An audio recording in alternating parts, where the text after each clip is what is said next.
বন্ধুদের সাথে কলেজে আড্ডা দিয়ে বেশ খানিকটা সময় কাটিয়েছে ঈশান। আর এই সময়ের মধ্যে কোথায় কি হয়েছে না হয়েছে, বাসায় ফেরার কথা সবই ভুলে গিয়েছিল।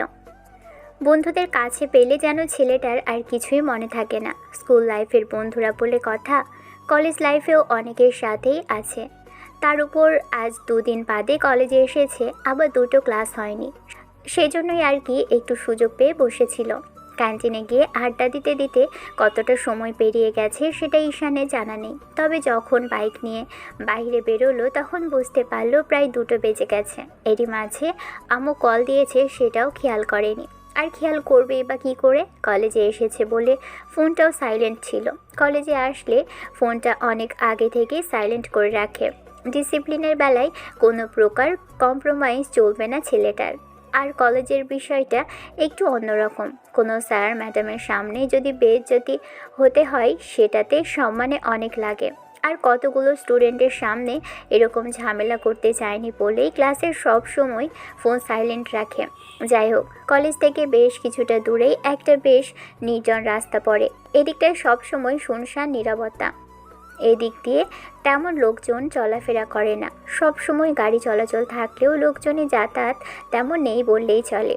ঈশান ওই রাস্তা দিয়েই বেশ স্বভাব সুলভ আর স্বাভাবিকভাবেই বাইকটা ড্রাইভ করছিল। আরও কিছুটা এগোতেই মিনিট 2 বাদেই ফোনটা বাজতে লাগলো। ঈশান কোনো রকমে ফোনটা পকেট থেকে বের করে খেয়াল করলো বন্ধু মেহেদির নাম্বার থেকে কল এসেছে। ফোনটা রিসিভ করে কানে দিতেই ওপাশ থেকে এমন কিছু বলল, তার জন্য ঈশান বাইকটা দাঁড় করিয়ে ফেললো আর বলতে লাগলো, তুই বাইকে আছিস? তাহলে ব্রেক কর, নাহলে অ্যাক্সিডেন্ট করে বসতে পারিস। তোকে দিয়ে বিশ্বাস নেই। ঈশানও বাইকটা স্ট্যান্ড করলো। তারপর বাইকে ভর করে দাঁড়িয়ে কথা বলতে লাগলো মেহেদির সাথে। কী সব কথা বলবে, বাসায় গিয়ে কি বলা যেত না যেত, মাঝপথে এসব বলতে হবে। কোনো মেয়েকে পছন্দ, কোথায় কি হয়েছে না হয়েছে সব এখনই বলার সময় হলো? ঈশানও কিছুক্ষণ ধরে ওর বক বক শুনলো আর পায়চারি করতে লাগলো। এরই মাঝে খেয়াল করলো সামনের দিক থেকে একটা বোরখা পরিহিত মেয়ে, আর একে শুধু মেয়ে বললে ভুল হবে, একদম পর্দাশীল, নিজেকে বোরখায় আর পর্দায় আবৃত করে রাখা একটা মেয়ে হেঁটে আসছে। মেয়েটাকে দেখেই বেশ খানিকটা সম্মানসূচক দৃষ্টিতে নিজের দিকে তাকিয়ে দৃষ্টি ফিরিয়ে নিল। ঈশানের মনে হতে লাগলো এরকম প্রপার পর্দা করা কোনো মেয়েকে দেখলে সম্মানটা আপনা আপনি ভিতর থেকে চলে আসে। ঈশান উঠে দাঁড়িয়ে খেয়াল করলো মেয়েটা কেমন সংকোচ করছে ওর সামনে দিয়ে যেতে। রাস্তার পাশ দিয়ে যাচ্ছে মেয়েটা, আর ঈশানকে সামনের দিকে তাকিয়ে থাকতে দেখে বেশ খানিকটা দূরেই দাঁড়িয়ে পড়ল। ঈশান বিষয়টা বুঝতে পেরে রাস্তা থেকে কিছুটা নিচের দিকে নেমে গেল, কিন্তু তাতেই যেন ঘটল বিপত্তি। মেয়েটা চলে তো যাচ্ছিল। ঈশানও ওর চলে যাওয়ার পরেই যখনই রাস্তায় উঠে আসলো তখনই মনে হতে লাগলো পিছন থেকে একটা ছেলে হয়তো মেয়েটাকে ফলো করছে। মেয়েটা কিছু বলছে না, তবে দ্রুত হাঁটছে, হয়তো ভয় পাচ্ছে। এরকম পর্দাশীল মেয়ের পিছনেও এরকম একটা বখাটে ছেলেটা ঘুরছে। বিরক্ত লাগলো। ঈশান মেহেদিকে 1 মিনিট বাদে ফোন করছি বলে কলটা কেটে দিয়ে পকেটে রেখে এবার সামনের দিকে এগিয়ে গেল। দ্রুত পায়ে হেঁটে এগিয়ে গিয়ে ছেলেটার শার্টের কলার ধরল। সাথে সাথে বাধা পেতেই ছেলেটা সেখানেই দাঁড়িয়ে পড়ল। আর তৎক্ষণাৎ ঈশানের দিকে ফিরতেই ঈশান ওর কাঁধের উপর হাত রেখে মেয়েটার দিকে একবার তাকাতেই দেখল মেয়েটা পিছনে ফিরেছে। হয়তো ওই বখাটে ছেলেটাকে আটকে দেওয়াতে বোরখার ভিতর থেকে ঈশানকে ধন্যবাদ জানাচ্ছে। ভয় পেয়েছে মেয়েটা, এটা বেশ ভালোভাবেই বোঝাই যাচ্ছিল, যার জন্য বেশ দ্রুত হাঁটছিল। এবার ঈশান ছেলেটাকে উদ্দেশ্য করে বলতে লাগলো, কে রে ভাই তুই? তোকে দেখে মেয়েটা যে পরিমাণে ভয় পেয়েছে তাতেই দেখ কীরকম দ্রুত পায়ে হেঁটে পালাচ্ছে। তুই ওর পেছন পেছন যাচ্ছিস কেন? না মানে আসলে বলছিলাম কি যে আমি যদি পছন্দ হয় বাসায় বিয়ের প্রস্তাব নিয়ে যা, আর না হয় তোর আব্বু আম্মুকে বল বিয়ে করবি ওকে। মেয়েটার আব্বু আম্মুকে গিয়েও বল তাদের মেয়েকে তুই পছন্দ করিস আর আইনিভাবে তাকে নিজের স্ত্রী হিসেবে পেতে চাস। এরকম বখাটিদের মতো এলোমেলো হয়ে ঘোরাফেরা করলে যে কেউই তোকে দেখে ভয় পাবে। আর এরকম চুলদাড়িগুলো বড় করে রেখেছিস কেন? এতে একদম গুন্ডা গুন্ডা লাগছে তোকে। দাড়ি রাখিস ভালো কথা, তবে মোষটা কেটে ফেলবে। আর শোন, তোর একটু লুকটা চেঞ্জ কর, তোকে দেখলেই কেমন ভয় ভয় লাগে। আর তার ওপর একটা পর্দাশীল মেয়ের পিছনে এরকম বখাটেদের মতো করছিস, একটু লজ্জা থাকা উচিত তোর। ছেলেটা কী ভাবলো কে জানে। তবে বিরক্তিতে চোখ মুখ কুঁচকে নিল। ঈশান কিছুক্ষণ ধরে ওর দিকে তাকিয়ে থেকে তারপর একটা হাত কাঁধের উপর নামিয়ে রেখে বলতে লাগলো, মেয়েদের সবসময় এরকম বাজে নজরে দেখতে নেই, আর এরকম করে ওর পেছনে ঘুরছিস সেটা তো ও ভয় পাচ্ছে। একটা প্রপার পর্দাশীল মেয়ে কখনো তোকে ভালোবাসবে না। ভালো তখনই বাসবে যখন তোদের বিয়ে হবে। প্রেম ভালোবাসার জন্য যদি পেছনে পড়ে থাকিস আর বাজে কিছু করার চিন্তা ভাবনা থাকে, তাহলে সেটা থেকে দূরে থাক। মেয়েটা সম্ভবত কোনো মাদ্রাসার কিংবা এতিমখানায় পড়ালেখা করেছে, সেজন্য নিজেকে এরকম পর্দায় আবৃত্ত করে রেখেছে। শোন, পুরুষ মানুষ চাইলেই অনেক কিছু করতে পারে, আবার চাইলেই নিজেকে সংশোধন করতে পারে, তাই সেটা করার চেষ্টা কর। নিজের জ্ঞানের ভান্ডার থেকে এক গাদা জ্ঞান ছেলেটাকে দিয়ে দিল ঈশান। ছেলেটাও কেমন যেন মাথা নিচু করে রইল, মনে হলো সব বুঝে নিয়েছে। তারপর ঈশানের কথাতে কিছু বলছিল না দেখেও বলতে লাগলো, কি রে, বুঝেছিস নাকি আমার কথা কানে ঢোকেনি? না মানে আসলে বুঝেছি। চল যা এবার। শোন, এই নির্জন রাস্তায় আর কখনো দাঁড়াবি না। তোদের মতো কাউকে দাঁড়াতে দেখলে কোনো মেয়েই এখান থেকে যেতে পারবে না ভয়ে। ছেলেটা পিছন ফিরে দ্রুত পায়ে হেঁটে চলে গেল। এবার ঈশান বাইকের কাছে এসে বাইকটা স্টার্ট করতেই মনে পড়ল মেহেদি কল করেছে। বাসায় গিয়ে কথা বলবে ভেবে তারপর আর কল করলো না। বাসায় এসে ফ্রেশ হলো, নিচে এসে আম্মুর কাছে খাবার চাইলে খেয়াল করলো ভদ্রমহিলা গাল ফুলিয়ে বসে আছে। ঈশান এসে বসতেই আম্মু ওকে খাবার বেড়ে দিল আর বলতে লাগলো, সবসময় এরকম এলোমেলো ঘোরাফেরাটা আর কতদিন চলবে শুনি?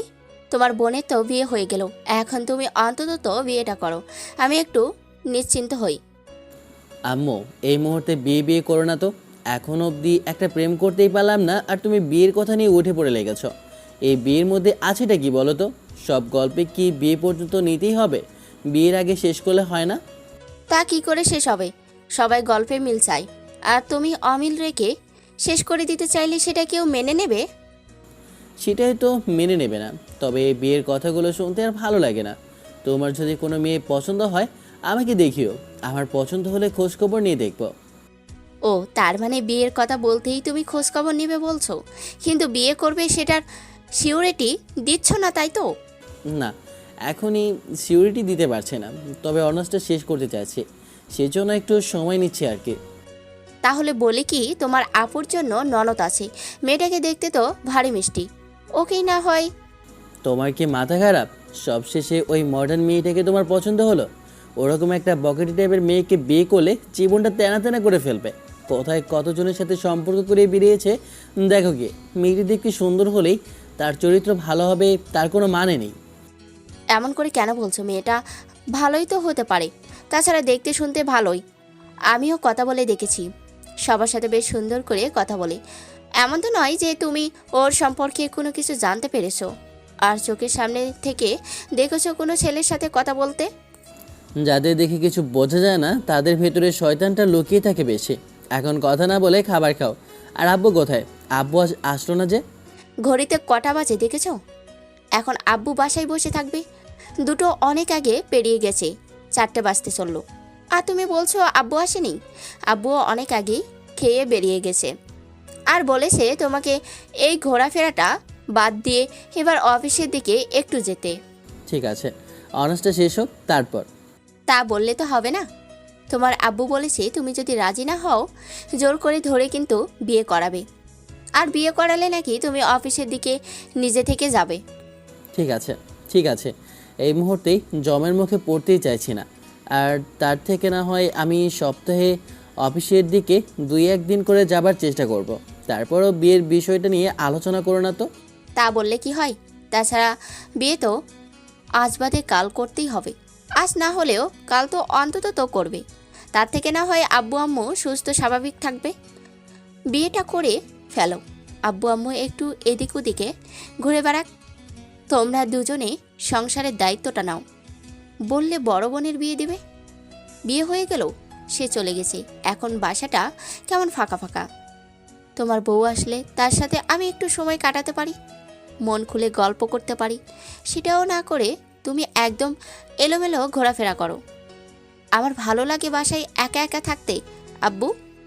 ঠিক আছে, ঠিক আছে, এত কথা বলতে হবে না। এবার খাও, আর আমি ভেবে দেখবো কি করা যায়। গত 1 মাস যাবৎ এই কথাই বলছো, তুমি ভেবে দেখবে নাকি আমাদের কিছু করতে হবে? যদি তোমার ভাবার শেষ না হয় তাহলে বলো, আমরা তোমাকে নিয়ে ভাবি। কোনো মেয়ে পছন্দ থাকলে বলো, আর যদি এমন কিছু না থাকে তাহলে আমরা দেখে শুনে একটা বিয়ের ব্যবস্থা করি। ঈশান বুঝতে পারল আম্মু বিয়ে ছাড়া অন্য কিছু নিয়ে কথা বলবে না। সন্ধ্যার মুখে একটু বাইরে গিয়েছিল ছেলেটা। তারপর সন্ধ্যা শেষে মাগরিবের নামাজটা শেষ করে পাশে আসলো। ভাবলো ডাইনিংয়ে বসে একটু টিভি দেখবে। তারপর টিভি দেখার সময় খেয়াল করলো আম্মু কিছু একটা রান্না করছে। ঈশানকে দেখে এসে সন্ধ্যায় হালকা নাস্তা দিয়ে গেল। খাবার খেয়ে ছেলেটা উপরের রুমের দিকে চলে যেতেই মনে হলো তোর বইয়ের দিকে একটু চোখ বোলাতে হবে। সামনেই এক্সাম, আজ বাদে কাল যখন এক্সামে যাহা ফেল মারবে তখন আব্বু একদম রাগে চাইছে তাই বলবে। আব্বুর মুখের উপর কথা বলা আজ অবধি ওদের 2 ভাই বোনের হয়নি। 9:30 অবধি বইয়ের দিকে চোখ বুলিয়ে তারপর মনে হতে লাগলো এবার গিয়ে খাওয়া দাওয়া করে এসে একটু ঘুমানো উচিত। দুপুরে আজ ঘুমানো হয়নি, তাই কেমন শরীরটা ছেড়ে দিয়েছে। মনে হচ্ছে হাত পা ছড়িয়ে দিয়ে শুয়ে পড়লে ভালো লাগতো। আব্বু আম্মুর সাথে খাওয়া দাওয়া করলো। আব্বু কিছুক্ষণ তাকিয়ে রইল। তারপর আম্মু বিষয়টা আব্বুকে বলার জন্য ইশারা করতেই মাঝখানে আব্বু বলতে আরম্ভ করলো। বলছি কি, তোমার আম্মু বারবার বিয়ের কথা বলছিল। বিয়েটা করে নিলেই তো হয়।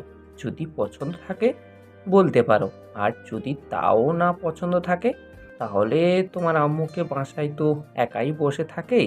ঘটকটা কি না হয় আমার চেনা পরিচিত যারা আছে তাদের কাছে সন্ধান লাগাই, কোনো ভালো মেয়ে পেলে তোমার বিয়েটা করিয়ে দিই। আব্বু, তুমিও বিয়ে নেই বলে বিয়েটা না করলে কি হয় না? এত বিয়ে বিয়ে করে পাগল হলে কি করে হবে বলো তো? বিয়ের কথা শুনলে অনেক ছেলেই আগে থেকে উঠে বসে থাকে। তারা নাকি লজ্জায় বলতেই পারে না বিয়ের কথা। আর সেখানে তুমি কিনা বিয়ের কথা বলাতে আরও নিজেকে দূরে সরিয়ে নিচ্ছ। এমন কিছু না করে যেটা বলছি সেটা করো। আর যদি পছন্দ থাকে বলো, নাকি এমন কাউকে পছন্দ করো যার কথা বলতেই ভয় পাচ্ছ।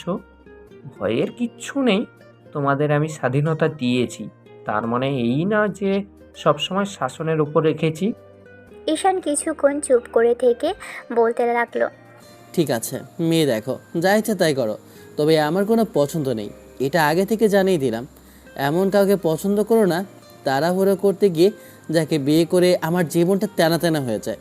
সুস্থ স্বাভাবিক আর ভদ্রসভ্য কাউকে দেখো যে কিনা এসে আম্মুর সাথে মানিয়ে নিতে পারবে। আর আমার মানসিক শান্তি না হতে পারলেও অশান্তি যেন না হয়। সে নিয়ে ভেবো না, মেয়ে দেখার বিষয়টা তোমার আম্মু সামলাবে।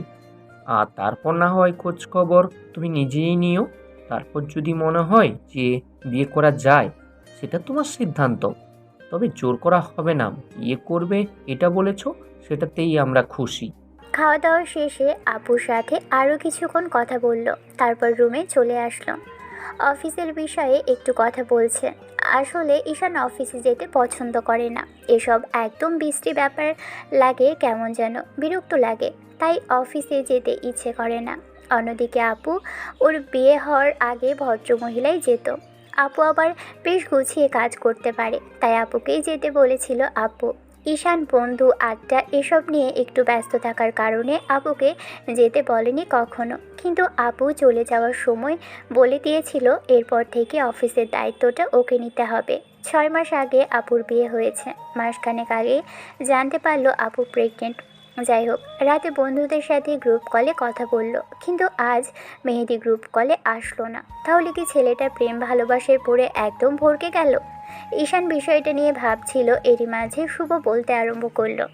কারণটা বলতো, এরকম চুপ করে আছিস কেন? আর মেহেদিকে আজকে এতবার কলে টানা হলো, তাতেও আসলো না।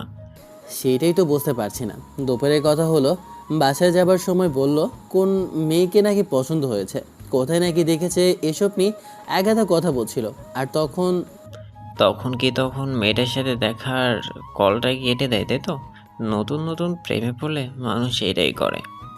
আরে না, একটা বিষয় ঘটেছে জানিস তো, ওইটাই তোদের বলতে চাইছি। ঈশান সবাইকে বিষয়টা বলল। তারপরেই ছেলেটাকে একগাদা জ্ঞান দিয়েছে। তখন সবাই বেশ বাহবা দিতে লাগলো, আর শুভ বলতে লাগলো। বলিস কি, পর্দাশীল মেয়েদের পিছনে এরকম বখাটেটা পড়ে থাকে? ওদের কি খেয়ে দিয়ে কোনো কাজ নেই? আমি তো মনে করেছি আমরা শুধু মেয়েদের পিছনে পড়ে থাকি, আর পছন্দ হলে তাকে লাইন মারার চেষ্টা করি। তেমনটা ঠিক। এখন তো দেখছি পদ্মাশীল মেয়েদেরও মানুষ ছাড়ছে না। বলিস না, মেয়েটা যে পরিমাণে ভয় পেয়েছিল যার জন্য তাড়াহুড়ো করে হাঁটছিল, ওরকম একটা নির্জন রাস্তায় এমন করে মেয়েটাকে ফলো করলে ভয় পাবে না বল? আর শয়তান তো সবসময় আমাদের সাথেই লেগে থাকে, কখন কি সুযোগ খুঁজে যায়। আর এরকম নির্জন একটা রাস্তাতে যে ছেলেটা ওই মেয়েটার পিছু করছিল, ওর সাথে বাজে কিছু করবে না তার কি গ্যারান্টি আছে? আর কাল যদি এসব জানাজানি হয় আর জানতে পারি এরকম কিছু হয়েছে, তখন অনেক বেশি খারাপ লাগবে। তাই আর এক মুহূর্ত দেরি করিনি, ছেলেটাকে বাধা দিয়েছে। ভালো কাজের জন্য তোকে বাহবা দিতেই হবে, তবে যাই হোক মেয়েদের থেকে দূরে থাকাই ভালো। আর বলে কয়ে ঝামেলা আসে না। তার উপরে মেয়েরা যে পরিমাণে বর্তমান মডার্ন হচ্ছে, তাতে এরকম পর্দাশীল আর পর্দা করতে কাউকে দেখাই যায় না। বোরখা পরে, তবে উপরটুকু বোরখা, নিচে অন্য কিছু, এমন কিছু করবে যার জন্য মনে হবে ফ্যাশন শো করতে এসেছে। আর ভাই, বোরখাগুলোও বেরিয়েছে একদম ফ্যাশনের মতো করেই, এখন সবার সামনে শো করছে। বোরখাটার আর বোরখা নেই। যা বলেছিস, কাল দেখা হোক একবার হারামিটার সাথে, তারপর দেখিস ওর কী হাল করি। ওর সাহস কী করে হলো আজকে গ্রুপ কলে আসলো না? বন্ধুদের সাথে আরও কিছুক্ষণ আড্ডা দিয়ে ঘুমিয়ে পড়ল ঈশান। মাঝরাতে মনে হতে লাগলো সামনে একজন বোরখা পরিহিত কিংবা সাদা পরিহিতা কেউ একজন দাঁড়িয়ে আছে, হাত থেকে পা অবধি পর্দা দিয়ে ঢাকা। এরকম কিছু দেখে ঈশানের ভয় লাগলো। জিন পরি নয় তো? কথাটা ভেবেই যখনই কিছু জিজ্ঞেস করতে যাবে তখনই সামনে থেকে সে অবয়বটা সরে গেল। তাড়াহুড়ো করে ঈশান উঠে বসলো। বুঝতে পারলো রাত 3টে বেজে গেছে। এক মুহূর্ত দেরি করে না, পাশে থাকা পানির গ্লাস থেকে পানিটা নিয়ে ঢকঢক করে খেতে লাগলো। মনে হতে লাগলো এরকম একটা ভয়াবহ স্বপ্ন দেখলো, কী জন্য কে জানে, কি হবে সামনে। তারপর আবারও পরক্ষণে মনে হতে লাগলো যে আমি মানুষ, যেটা সারাদিন ভাবে সেটা নিয়েই নাকি মানুষ স্বপ্ন দেখে, তাই হয়তো এরকম স্বপ্ন দেখেছে। তখন ওই মেয়েটাকে ওরকম করে ছেলেটা তার থেকে বাঁচালো। তারপর আবার বাসায় আসার পরও বারবার মেয়েটার কথাই মনে পড়ছিল, তাই হয়তো এরকম করে বারবার মেয়েটার অবয়বটা সামনে আসলো। আর সারাদিনের ভাবনাটাই এখন স্বপ্ন হয়ে এসে ধরা দিয়েছে। পরদিন সকালে ঘুম ভাঙলো 9টার দিকে। এই ফজরের নামাজটাই না পড়া হয় না, পড়তে গেলেই কেমন যেন শয়তানে একদম আস্তে পিষ্টে জড়িয়ে ধরে রাখে। আর সকালে উঠতেই বেশ খানিকটা লেট হয়ে যায়। মাঝরাতে ঘুম ভেঙেছিল বলে উঠতে পারেনি। যাই হোক, সকালে খাওয়া দাওয়া করে মেহেদিকে কল দিল, ছেলেটা কল রিসিভ করলো না। ঈশান কলেজে চলে আসলো। বন্ধুদের সাথে ফোন করতেই জানতে পারলো সবাই ওদের কলেজের পিছন দিকটায় বসে আছে। মিনিট 2-3-এর মধ্যেই কলেজের পিছন দিকটায় চলে আসলো।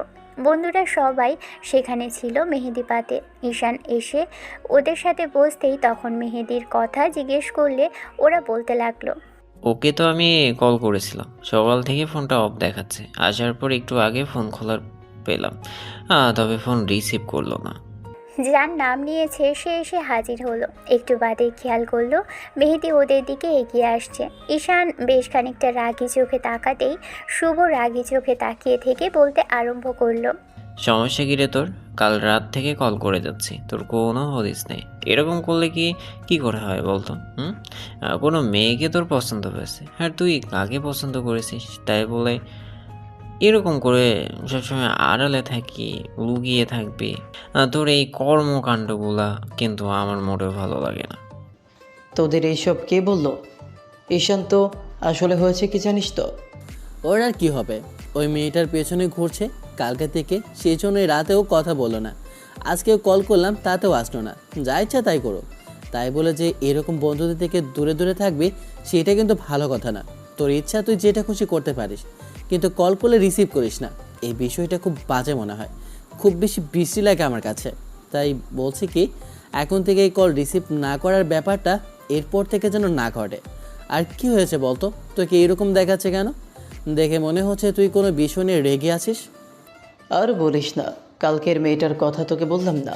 ওই মেয়েটার সাথে দেখা করতে গিয়েছিলাম, কিন্তু তখনই বাসা থেকে কল আসলো যে এক ছেলে নাকি তার আব্বু আম্মুকে নিয়ে আমাদের বাসায় এসেছে। সন্ধ্যার মুখে এরকম কথা শুনে দৌড়ে বাসায় আসলাম। বাসায় এসে দেখি এলাকার সেই বখাটে ছেলেটা তার আব্বু আম্মুকে নিয়ে বাসায় এসে হাজির। কিন্তু কেন বাসায় আসলো? ওরকম একটা বকাটে ছেলে বাসায় আসার কারণটা কি সেটা বলবি? আরে তোদের আমার বোনের কথা বলেছিলাম না? আসলে আপু অনেকটা পর্দাশীল টাইপের, আর মাদ্রাসায় পড়ালেখা করে বড় হয়েছে, তো তাই এইসব প্রেম ভালোবাসায় খুব বাজে চোখে দেখে। কখনো এইসব প্রেম ভালোবাসায় জড়াতেও বারণ করে দিয়েছে আমাকে। তার উপরে ওই ছেলেটা কিছুদিন যাবতই আমার বোনের পেছনে ঘুরছে। আমি জানি না ওকে কখন কিভাবে দেখেছে, তবে বলে ও নাকি অনেক সুন্দর আর সেই জন্য ওকে পছন্দ করে। কিন্তু এত বাজে আর বখাটে ছেলে এরকম পর্দাশীল মেয়েকে পছন্দ করে, তাকে ভালোবাসে, এসব বললেই কি আর বিশ্বাস করা যায় নাকি? আপু কয়েকবার আব্বুকে বিষয়টা বলেছে, ছেলেটাকে আব্বু কয়েকবার ওয়ার্নিং দিয়ে ছেড়ে দিয়েছে, কিন্তু শয়তানটা সব সময় বলে আর করবে না। ওকে অনেক বোঝানোর পরেও আমার বোনের পেছন থেকে সরেনি। ভয় লাগে যদি বোনের কোনো ক্ষতি করে দেয়। বোন খুব সহজ সরল, জানিস তো, তার উপরে সব কিছুতেই একটু বেশি ভয় পায়। আজকালকার দুনিয়াটা ঠিক কেমন সেটা তো তোরা জানিসই। আর ছেলেটাকে যদি মারধর করে কিংবা পুলিশে দিই, ও আরও বেরিয়ে এসে সে দেখা যাবে আমার আপুর কোনো ক্ষতি করে দিবে। তাই ওকে তেমন কিছু করতে পারেনি। কিন্তু কালকে মনে করে যেন ওর আব্বু আম্মুকে নিয়ে আমাদের বাসায় বিয়ের প্রস্তাব নিয়ে এসেছিল, আর আমার বোন সরাসরি বারণ করে দিয়েছে। ওরকম একটা বখাটে ছেলে যে কিনা রাস্তায় দাঁড়িয়ে মেয়েদের উত্তপ্ত করে আর সব সময় পেছনে ঘুরঘুর করে আর নেশা করে বেড়ায়, তাকে ও বিয়ে করবে না। আব্বু তাই বারণ করে দিল, কিন্তু তাতেই ঘটল বিপত্তি। একটা মেয়ের একটা ছেলেকে পছন্দ নাই হতে পারে, তাই বলে এ নিয়ে কোনো ঝামেলা করার কী আছে? ছেলেটা এসব নিয়ে সিনক্রেট করছিল কেন ওকে পছন্দ করে না আপু, আর কী জন্য করে না সেটা বলতে। আর এসব বলার পরেই ছেলেটা সিনক্রেট করতে শুরু করে, বলে জোর করে উঠিয়ে নিয়ে গিয়ে নাকি আপুকে বিয়ে করবে।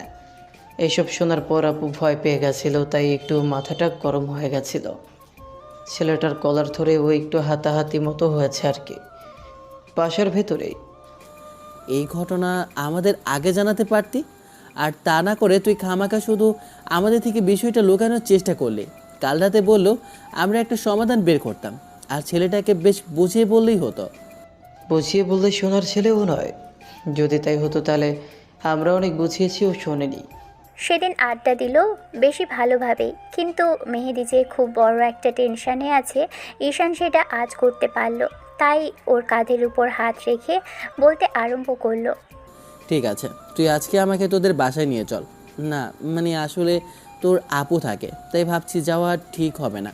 তবে আঙ্কেল আন্টিকে আমরা সবাই মিলে আশ্বস্ত করব, আর ছেলেটাকে সাবধান করব যেন ভবিষ্যতে এরকম কিছু না করে। সেটার জন্য বলবো অনেকে মিলে একসাথে শাসালে ছেলেটা হয়তো দূরে সরে থাকবে। মেহেদি কি একটা যেন ভাবলো। পরদিন সবাইকে বাসায় ডাকলো, আর বাসায় ডেকে ওদের বেশ ভালোভাবেই আপ্যায়ন করলো। মেয়েদের আম্মু মাথায় ঘোমটা দিয়ে এসে সবার সামনে শুধু মুখটুকু বের করলো। এসে কোনো রকমে ওদের নাস্তা দিয়ে চলে যেতে গেলে তখন ঈশান বলতে লাগলো, আন্টি আপনি যাবেন না, আপনার সাথে আমাদের একটু কথা আছে। আসলে আঙ্কেলকে তো এখন পাওয়া যাবে না, তাই বলছিলাম কি যে আপনার সাথে কথা বলে ভালো হয়। ভদ্রমহিলা দাঁড়ালেন তবে দূরে। ঈশান ওনাকে বসতে বলল, কেউই ওনার দিকে তাকাচ্ছে না। ভদ্রমহিলা যে লজ্জা পাচ্ছে ওদের সামনে থাকতে, সেটা বুঝতে পারল ঈশান। মায়ের মতো একজন মহিলা কিনা এরকম লজ্জা পাচ্ছে, হয়তো ওনার মেয়েটা পর্দাশীল, তাই মাকেও একটু ওরকম করেই করে তুলেছে।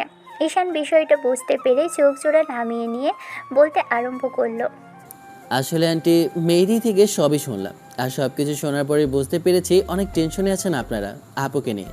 তবে টেনশন করবেন না, আমরা ছেলেটাকে ডেকে সবাই মিলে একসাথে বলে ও হয়তো বুঝতে পারবে, আর না বুঝলে তার জন্য আমরা ব্যবস্থা নেব। না না বাবা, কোনো ঝামেলা করা দরকার নেই। মেয়েটা এখনও মাদ্রাসার পড়ালেখাটা শেষ করতে পারেনি, শেষ করুক, তারপর না হয় ওকে আমরা কোথাও একটা বিয়ে দিয়ে দেব। বিয়ে দিয়ে দিলেই আর ছেলেটা ওকে ডিস্টার্ব করতে পারবে না। তাছাড়া যদি তোমরা কিছু বলো, দেখা যাবে পরবর্তীতে ও আমার মেয়ের সাথে বাজে কিছু করেছে, আর মেয়েটা বাইরে যেতে তাতে ভয় পাবে। তাই এসব কিছু দরকার নেই বাবা, তোমরা পারলে বুঝিয়ে বলো, না হলে অন্য কোনো কিছু করার দরকার নেই।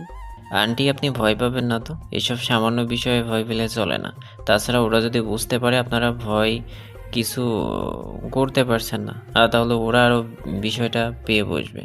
তাই বলছি, ভয় পাবার কিছু নেই, আমরা আছি, আমরা বিষয়টা দেখে নিব। দেখো বাবা, কোনো ঝামেলায় জড়িও না, আর এমন কোনো কিছু করো না যেন তাতে পরবর্তীতে আমার মেয়েটার বাসা থেকে বেরোনোটাই বন্ধ হয়ে যায়। সেদিনের ঈশান বাসায় আসলে আম্মু আবারও সেই বিয়ে নিয়ে কথা বলল।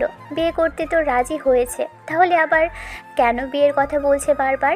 আম্মু আজও জিজ্ঞেস করলো কোনো মেয়েকে পছন্দ আছে কি না, না হলে ওরা নিজেরাই পছন্দ করে দেখে শুনে বিয়ে ঠিক করবে। ঈশান তাতেও হ্যাঁ বলে দিল। ছেলেটার ভালো লাগে না এসব কথা শুনতে। আম্মু এই বিয়ের মাঝে পেয়েছেটা কি ঈশান সেটাই ভেবে পায় না। সবসময় শুধু বিয়ে নিয়ে এক গাদা প্রশ্ন আর এক গাদা কথা বলবে। এমন করে কাটলো মাঝে আরও একটা মাস। এর মাঝে ওই ছেলেটা তেমন কোনো ঝামেলা করেনি মেহেদির আপুর সাথে। ঈশানরাও আর ওদের পরিবারের কথা অনুযায়ী কোনো প্রকার ছেলেটাকে শাসায়নি, তাই আর সব কিছুই ভালো চলছিল।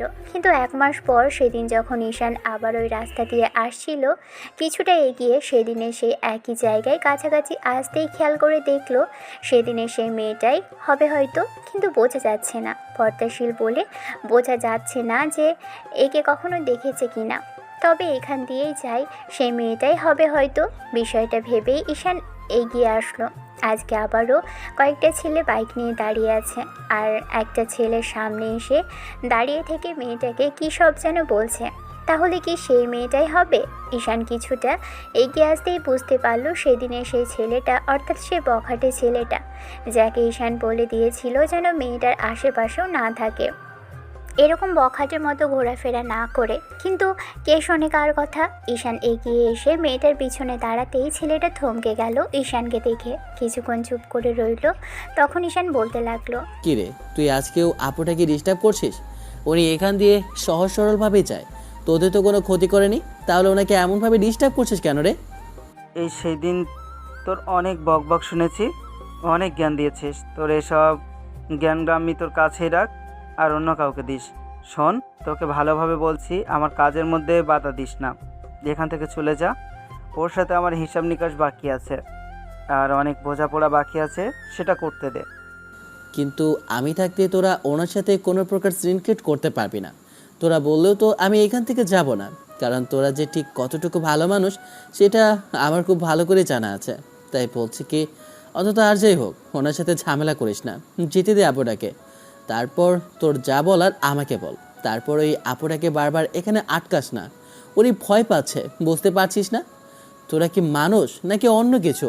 এইটুকু বুঝিস না যে একটা মেয়েকে এরকম এতজন মিলে ধরলে, এরকম একটা নির্জন জায়গায় আটকালে তখন তার মনের অবস্থাটা কীরকম হয়? অনেকক্ষণ ধরে তোর বক বক শুনছি, তোকে কিছু বলছি না বলে তুই নিজের মতো করে যা ইচ্ছে তাই বলছিস। শোন, তোর সামনের ওর সাথে প্রেম করব, ওকে বিয়েও করব, উঠিয়ে নিয়ে গিয়ে যা ইচ্ছে তাই করব, তুই পারলে ঠেকাস। ছেলেটার এরকম কথাতে হয়তো মেয়েটা লজ্জা পেয়েছে, আবার একটা ভয়ও কাজ করছে ছেলেটার শেষ কথাগুলো শুনে। বখাটেটা বলে শেষ করতে পারলো না, তার আগেই ঈশান কষিয়ে ওকে একটা ঘুষি মারল নাক বরাবর। তারপর মেয়েটা থেকে সামনে এগিয়ে আসতেই ছেলেগুলো ওর দিকে তাকালো। যখন ঈশানের দিকে তেড়ে আসতে যাবে, তখন ঈশান মেয়েটার সামনে গিয়ে দাঁড়ালো আর বলতে আরম্ভ করলো, খবরদার, কেউ যদি এক পায়ে গোস তাহলে কিন্তু হাত পা নিয়ে ফিরে যেতে পারবি না, বলে রাখলাম। তুই আমাদের সাথে পেরে উঠবি না রে, তোর কত বড় সাহস হয় তুই আমাদের বন্ধুর গায়ে হাত দিস? তারা আজকে তোর ক্লাস নিয়েই ছাড়বো আমরা। তার উপর নাকি তুই সেদিন অনেক বকবক করেছিস, আজকে তোকে দেখেই ছাড়তে হয়। ঈশান বুঝতে পারলো ওদের সাথে একা একা পেরে উঠবে না, তাই তাড়াহুড়ো করে গিয়ে বাইকের কাছ থেকে কিছু একটা বের করে আনলো। ছেলেগুলো ওর দিকে এগিয়ে আসলে ঈশান বাইকের বাম্পারের মধ্যে থেকে একটা রড বের করলো। এটা সেফটির জন্য প্রায় সব সময়ই কাছে রাখে। ঈশানের রুমের মধ্যেও আলাদা করে কিছু এক জিনিসপত্র রাখা আছে বিপদকালীন সময় কাজে লাগাবে বলে। এবার ছেলেগুলো এগিয়ে আসতেই একটার পা বরাবর কষিয়ে একটা বাড়ি বসালো। সাথে সাথে ছেলেটা একদম আর্তনাদ করে নিচে বসে পড়ল। ঈশান একে একে সবগুলোকে হাতে পায়ে আর গায়ে কয়েকটা করে লাগালো। 2 মিনিটের মধ্যেই সবগুলোকে মেরে তাড়িয়ে দিল। ছেলেগুলো মার খেয়ে আর সেখানে এক মুহূর্ত দাঁড়ালো না। তবে যে ছেলেটা ঝামেলা প্রথমে করেছিল, অর্থাৎ মেয়েটার সাথে কথা বলার চেষ্টা করেছিল, সেই ছেলেটা একবার রাগী চোখে তাকিয়ে থেকে চলে গেল। ঈশান এসে মেয়েটার থেকে কিছুটা দূরে দাঁড়ালো, তারপর ওর দিক থেকে চোখ ফিরিয়ে নিয়ে বলতে লাগলো, না মানে আসলে আপু বলছিলাম কি যে আপনার বাসাটা কোথায় যদি বলেন তাহলে আপনাকে একটু এগিয়ে দিতে পারতাম। আসলে আমি আপনাকে প্রায়ই দেখি এখান দিয়ে যান, আর এখান দিয়ে যাওয়ার সময় দেখি সেদিনও একবার এই ছেলেটা হয়তো আপনাকে ডিস্টার্ব করেছিল, তখন আমি ওকে বারণ করেছিলাম। তারপর আবার আজকে দেখলাম এরকম কিছু করছে। আপনি থানায় তো কমপ্লেনও করে দিতে পারেন, আর না হলে অন্তত বাসায় বলতে পারেন, সেটাও করেননি। এই ছেলেটা আপনাকে ডিস্টার্ব করে। আসলে ভাইয়া, আমি সামনেই একটা মাদ্রাসাতে পড়ালেখা করি। আসলে মাদ্রাসার পড়ালেখাটা শেষ হতে আর কয়েকটা দিন বাকি আছে। এক্সাম চলছে, শেষ কয়েকটা এক্সাম দিলে আর যেতে হবে না। কিন্তু এখান দিয়ে যাওয়ার সময় অনেক সময় রিক্সাও পাওয়া যায় না। আর বাসায় এইসব বলছি, এই ছেলেটা অনেক ঝামেলাও করছে। আর পুলিশ কমপ্লেন করলে যদি আমারও কোনো ক্ষতি করে দেয়, তাই বাসা থেকে তেমন কেউ কিছু বলতেও পারেনি। বুঝতে পেরেছি। আচ্ছা ঠিক আছে, আমি ট্রাই করব ওরা যেন এখানে কোথাও না থাকে সেটা দেখার জন্য। আর আপনি একটু সাবধানে চলাচল করবেন। বাসায় যদি তেমন কেউ থাকে বলবেন আপনাকে দিয়ে যেতে আর নিয়ে যেতে, তাহলেই আর ঝামেলাটা হবে না। এখন চলুন, আমি আপনাকে একটু এগিয়ে দিচ্ছি। না না ভাইয়া, আপনি যে উপকার করেছেন তার জন্য অসংখ্য ধন্যবাদ। আমাকে আর এগিয়ে দিতে হবে না। আমি আপনাকে বাইকে করে এগিয়ে দেওয়ার কথা বলছি না আপু। আমি বুঝতে পারছি যে আপনি আমার সাথে যাবেন না, কথা বলছেন সেটাতেও হয়তো আপনার সংকোচবোধ কাজ করছে। তবে আপনি আগে হাঁটুন, আমি পেছনে বাইক নিয়ে আসি। আর একটা রিক্সা পেলে তারপর না হয় আপনি উঠে যাবেন। মেয়েটা আর কোনো কথা বলল না। মাথা নেড়ে হ্যাঁ উত্তর দিতেই ঈশান ওর পিছন পিছন বাইক নিয়ে আসতে লাগলো। মেয়েটা কিছুটা দূরের সামনে হেঁটে এসে নাচতে চালালো। মিনিট 5 পরে একটু শহরের দিকে আসতেই একটা রিক্সা দেখা গেল। ঈশান লোকটাকে ডাক দিয়ে দাঁড় করাতেই মেয়েটা উঠে গেল আর ঈশান বলল, আপু আমি রিক্সা ভাড়াটা দিয়ে দিই, আপনি ওনাকে বলে দিন কোথায় থাকেন, উনি আপনাকে নামিয়ে দেবে। না না ভাইয়া, লাগবে না, আমার কাছে রিক্সা ভাড়া আছে। তাছাড়া রিক্সা পাচ্ছিলাম না, দেখতে পাচ্ছিলাম না দেখেই তো উঠতে পারিনি। আমাদের অবস্থা এতটা খারাপ না ভাইয়া, আপনি যেমনটা ভাবছেন তেমনটা না। সরি আপু, আমি এমন কিছু ভাবিনি। এই মামা, তুমি ওনাকে বাসায় পৌঁছে দিও ঠিকঠাক মতো। আর হ্যাঁ, আশেপাশে কোনো বখাটে দেখলে দূর থেকেই দাঁড়িয়ে পড়বে, ওদের সামনে দিয়ে যেও না। আর যদি তেমন কিছু হয় তাহলে রিক্সার হোক আর পর্দা টেনে তারপর যেও। রিক্সাওয়ালা মামা হ্যাঁ সূচক মাথা নেড়ে চলে যেতেই এবার মেয়েটা হয়তো ধন্যবাদের দৃষ্টিতে একবারই ঈশানের দিকে তাকিয়ে থেকে চলে গেল। মেয়েটার চোখটা পর্যন্ত দেখা যায় না, চোখের উপরও কালো পর্দা দিয়ে ঢাকা।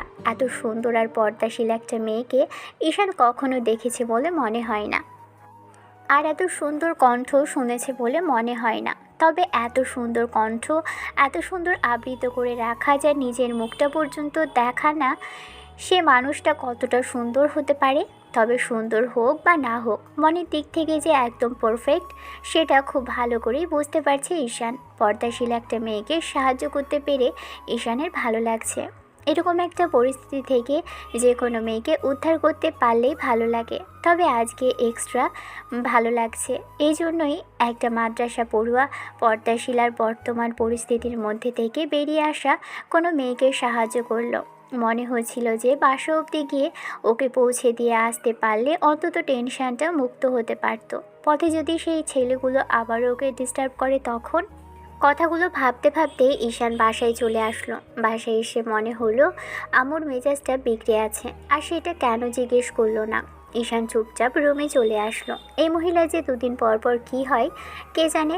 আম্মুকে তো বলে দিয়েছিল মেয়ে দেখার জন্য, তাহলে কেন দেখছে না। মাঝে কেটে গেল আরও 1টা মাস। এই 1টা মাসে অনেক জায়গায় আপু মেয়ে দেখার কথা বলেছে, কিন্তু আম্মু দেখে এসেছে, ঈশান যায়নি। তেমন করে মেয়েগুলোকে পছন্দ হয়নি আম্মুর। 1 মাস পরে সেদিন যখন ঈশান আপুর বাসা থেকে বাসায় ফিরল, তখন মনে হতে লাগলো যে বাসায় কিছু একটা হয়েছে। কারণ আব্বু আম্মুকে ডাইনিংয়ে বসে থাকতে দেখলো, আর টেবিলের উপর অনেক নাস্তা সাজানো। এমন কিছু দেখেই ছেলেটা অবাক হলো। তাহলে কারো আসার কথা আছে নিশ্চয়ই, সেজন্যই বোধহয় এরকম খাবার দাবার সাজিয়ে বসে আছে। আব্বু আম্মু একই সোফায় দুজনে মুখোমুখি বসে কথা বলছে। ঈশান ব্যাগটা কাঁধে নিয়েই এসে আব্বু আম্মুর সামনে দাঁড়ালো। কিছু জিজ্ঞেস করবে তার আগেই আব্বু ইশারায় বসতে বলল। আরও 2 মিনিট কথাবার্তা চালালো দুজনে। কী সব জিনিস, কী সব বিষয় নিয়ে, কার বিষয় নিয়ে কথা বলছে ঈশান সেটা জানে না। ওরা কথা বলার সুযোগই দিচ্ছে না। তাই ঈশান বিরক্ত নিয়ে জিজ্ঞেস করলো, ঘটনা কি বলতো? তোমরা এমন করে কথা বলছো তাতে আমার কেমন জানি লাগছে। সত্যি করে বলো তো, তোমরা কিসের কথা বলছো? আর কেউ কি আসার কথা আছে? এত খাবার দাবার কেন এখানে? আসার কথা না হয় এসেছিল, আর আসার পর দেখাশোনা হওয়ার পর সব কিছু ঠিকঠাক করা হয়ে গেছে। আব্বু, তোমার বিয়েটা ফাইনাল করে ফেললাম আজকে আমরা। মানে আমার বিয়ে আমাকে না জানিয়ে, মেয়েটাকে না দেখিয়ে বিয়েটা ফাইনাল করে ফেললে? একবার অন্তত আমার কথা ভাবলেও না তোমরা? এত দেখার জানাশোনার কিচ্ছু নেই। যেটা দেখার বিয়ের রাতে এক্কেবারে দেখো। তাছাড়া মেয়ে পর্দাশীল, সেই জন্য তোমার সামনে আসতো না। এমনকি আমি পর্যন্ত দেখিনি, শুধু তোমার আম্মু দেখেছে। তোমার আম্মুর মেয়েকে পছন্দ হয়েছে। কি আশ্চর্য, মেয়ের বাসা থেকে প্রস্তাব আছে, ছেলের বাসায় এই প্রথম দেখলাম। মেয়েটা কেমন, কি কোথায় থাকে, কি করে কিছুই যায় না। হঠাৎ করে আসলো আর দেখে পছন্দ হলো, জানাশোনার দরকার হলো না? ব্যাকগ্রাউন্ড কি কিছুই জানো না? হঠাৎ করে বিয়ে ঠিক করে দিলে, কি আজব। এত আশ্চর্য হওয়ার কিছু নেই। বিয়ের দিনই সবই বুঝতে পারবে আর দেখতেও পারবে। বিয়েটা কবে সেটা তো জানাবে, নাকি সেটাও জানাতে ইচ্ছে করছে না তোমাদের? আগামীকালই। মানে কি কোনো তোড়জোড় কিংবা কোনো আয়োজন নেই, সব কিছু হুটহাট করেই হচ্ছে। আজকেই মেয়েকে দেখলে, বিয়েও ঠিক করলে, আবার তো কালকেই বিয়ে। এসবের মানে কি? আমি তো কিছুই বুঝতে পারছি না। এত কিছু বুঝতে হবে না, বিয়ের জন্য প্রস্তুত হও। তোমার আপুকে সেজন্যই সকালবেলা বলে পাঠিয়েছিলাম তোমাকে যেন বাসায় পাঠিয়ে দেয়। তার মানে মেয়ের বাসা থেকে লোকজন আসবে আজ, সেটা তোমরা আগেই জানতে? তাহলে আমাকে জানাওনি কেন? আমি আগে আসতাম, মেয়ের সাথে কথা। এত কথা বলতে হয় না, বললাম না মেয়ে পর্দাশীল, বাসায় এসেছিল, এটাই অনেক। আর আমি দেখেছি, কথা বলেছি তোমাকে। মেয়ের পরিবার। আম্মুকে আব্বু থামিয়ে দিল আর বলতে লাগলো, তোমার বিয়ে করতে তো কোনো সমস্যা নেই, তাহলে এত প্রশ্ন কিসের? যেহেতু তোমার কোনো পছন্দ নেই আর এই মেয়েকে আমাদের পছন্দ হয়েছে, সেহেতু তুমি কাল বিয়েটা করছো। ঈশান কথা বলার চেষ্টা করলেও আব্বু আম্মু কোনো কথা বলতে দিল না। ঈশান রুমে এসে আপুর সাথে অনেকক্ষণ রাগারাগি করলো। একটাবার অন্তত বলতে পারতো ওর বিয়েটা আজকে ঠিক করে দিবে। আব্বু আম্মু কিংবা বিয়ে নিয়ে কথা হবে সেটাও জানাতে পারতো। তেমন কিছুই জানালো না। রাতে বন্ধুদেরও বিষয়টা জানালে সবাই অবাক হলো, কিন্তু ওদের ইনভাইট করতে পারলো না। তার জন্য অনেক মন খারাপ করলো। শেষে শুভ বলল, তাতে কি, মেয়ে পর্দাশীল, এরকম একটা মেয়ে বউ হিসাবে পাওয়া অনেক ভাগ্যর ব্যাপার। তাছাড়া বিয়েটা করে নে কাল। আমরা না হয় অন্য কোনো সময় তোদের কাছ থেকে বিয়ের জন্য কোনো ট্রিট চাইলে পাবে, কিন্তু এরকম কিছু মনে হয় না প্রয়োজন হবে। আব্বু মনে হয় মাসখানেক পরে একটা রিসেপশনের অনুষ্ঠান করবে ভেবেছে। তাহলে তো হয়েই গেল, এত টেনশন করছিস কেন? বিয়েটা করে নে, আর আমরা রাগ করে নেই। তুইও তো জানতি না তোর বিয়েটা ঠিক হয়েছে। বন্ধুরা ঈশানকে বোঝালো। কেন জানি মনে হয়েছিল বন্ধুরাও বিষয়টা আগে থেকেই জানে। হারামিগুলো বিষয়গুলো এত স্বাভাবিকভাবেই নিল কী করে? আর মেহেদি তেমন করে কোনো কথাই বলল না। হঠাৎ করে বিয়ে ঠিক হয়েছে, তাই মাথা ঠিক নেই, তাই কোনো বিষয় নিয়ে ভাবতে ইচ্ছে করলো না। সারাটা রাত আর ঘুম হয়নি ছেলেটার। পরদিন দুপুর বেরিয়ে পড়ল ঈশান বিয়ে করার জন্য। কিন্তু এই কি আশ্চর্যজনক বিষয়, চেনা জানা রাস্তা দিয়েই ওদের গাড়িটা যাচ্ছে। তবে কি চেনা জানা কেউ? ঈশান প্রশ্নটা করতেই আব্বু বলতে লাগলো, গেলেই দেখতে পাবে। মিনিট 20 মধ্যেই গাড়ি এসে এমন একটা বাসার সামনে এসে দাঁড়ালো যে বাসাটা ঈশান অনেক আগে থেকেই চেনে। কিন্তু এ বাসার সামনে কেন? এটা মেহেদির বাসা। মেহেদির বাসায় কি মেয়েটা এসে উঠেছে, নাকি ওর রিলেটিভ কিংবা চেনা পরিচিত কেউ? তবে ঈশানের কেমন সন্দেহ হলো। আম্মুর দিকে তাকাতেই আম্মু মুচকি হেসে বলতে লাগলো, কাল রাতে বলেছিলাম না তোমার জন্য অনেক বড় সারপ্রাইজ আছে। আস্তে আস্তে তুমি শুধু সারপ্রাইজ হবে। দেখো, মেয়েটাকে তোমার অনেক পছন্দ হবে। দেখার সুযোগ দিলে আর কই, ওর তো বললে একদম বাসর করে দেখা করতে। মেয়ে আর কেউ নয়, মেয়ে তোমার বন্ধুরই বড় বোন। সে নাকি তোমাকে পছন্দ করে। আর কোথাও নাকি দেখেছে, সেখান থেকেই তোমাকে পছন্দ হয়েছে, সেই জন্য আব্বু আম্মুকে জানিয়েছিল। একটা পর্দাশীল মেয়ে শেষে কিনা আমাকে পছন্দ করে, আশ্চর্য বিষয়। এত বোঝার আর দেখাশোনার কিচ্ছু নেই, তুমি চলো ভেতরে চলো এবার। ঈশান এসে ভিতরে আসতেই দেখলো মেহেদি আব্বু আম্মু আগে থেকেই তৈরি হয়ে আছে, কাজীও বসে আছে। তার মানে কি সবটা আগে থেকেই তৈরি করা ছিল? ঈশান এসে দাঁড়াতেই মেহেদি ওকে জড়িয়ে ধরল। ঈশান রাগী চোখে তাকিয়ে আছে, ওর বুকে একটা কিল মেরে বলতে লাগলো, আমার শালা হবি একটাবার বলবি না তুই? এই জন্যই কাল রাতে চুপ করেছিলি, তুই সবটা আগে থেকে জানতি তাই না? আমিও 3-4 দিন আগে জানতে পারলাম। আসলে আপু বারণ করেছিল, আর আব্বু আম্মু বললো যেন তোকে আগেই না জানানো হয়, সেই জন্যই বলতে পারিনি। তবে তুই অনেক বড় সারপ্রাইজড হবি, দেখিস বন্ধু। হ্যাঁ, আর ভাগে কি রেখেছিস, অনেক বড়ই সারপ্রাইজ হয়েছে। ঈশান এটুকু বুঝতে পারল না, জেনারেল লাইনে পড়ুয়া একজন ছেলেকে কি করে একটা পর্দাশীল আর মাদ্রাসায় পড়ুয়া মেয়ে বিয়ে করতে চাই।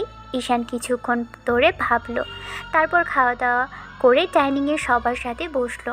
খাওয়া দাওয়া শেষ করতেই কাজী বিয়ের কার্যক্রম শুরু করলো। ঘণ্টাখানেকের মধ্যে বিয়ের কার্যক্রম শেষ হতেই মেয়েটাও বেশি স্বাভাবিকভাবেই কবুল বলে দিল। কিন্তু ঘটনাটা হলো এটাই, মেয়েটার মুখটা এখনও অবধি দেখতে পারল না ঈশান। মেয়েটা অর্থাৎ ওর বউ নতুন একটা বোরখা পরেছে, নিচে কি শাড়ি ফাড়ি পরেছে কিনা কে জানে, তবে মনে হয় না শাড়ি পরেছে। এত পর্দাশীল মেয়ে কী করে শাড়ি পরতে পারে? নিজের বউকে নিচে দেখার সৌভাগ্য হলো না, সেটা নিয়েই মুখে হাত দিয়ে বসে আছে ছেলেটা। মেহেদি অনেকবার অনেক কথাই বলল, তারপর যাওয়ার সময় মেয়েটা আম্মুকে জড়িয়ে ধরে কিছুক্ষণ গুনগুন করে কাঁদল। অন্যদিকে ঈশান মেহেদির আব্বুর সাথে কথা বলে গাড়িতে উঠে বসলো। মেয়েটাও পাশে বসে আছে। ওর বিয়েটা এত সাদামাটাভাবে হবে ঈশান সেটা ভাবতেও পারেনি। এত সহজ সরলভাবে একটা বিয়ের মধ্যে দিয়ে সম্পর্কে জড়াবে সেটা কল্পনাতেও ছিল না ছেলেটার। ঈশান গাড়িতে মেয়েটার পাশে উঠে বসে বুঝতে পারল মেয়েটা ফুপিয়ে উঠছে। গাড়ির সামনে থেকে ড্রাইভারকে বলে টিস্যুর বক্সটা নিয়ে তারপর মেয়েটাকে একটা একটা করে দিতে লাগলো। মেয়েটা হাত মোজা পরেছে। ঈশানের দেওয়া টিস্যুটা নিয়ে মেয়েটা মেকআপের নিচ দিয়ে নাক দুটো মুছল। কি বলে সাহস দিবে কিংবা হাতের উপর হাত রাখবে কিনা সেই সাহসটাও হলো না ছেলেটার। এত ধার্মিক একটা মেয়েকে স্পর্শ করার মতো সাহস হয়ে উঠল না ঈশানের। বাসায় আসলো সবাই। মেয়েটাকে রুমে নিয়ে যেতেই আম্মুর দিকে রাগি চোখে তাকাতেই আম্মু মুচকি হাসলো। আব্বু হেসে বলল, কেমন দিলাম সারপ্রাইজ? এরপর তোমার জন্য আরো কিছু অপেক্ষা করছে আব্বু।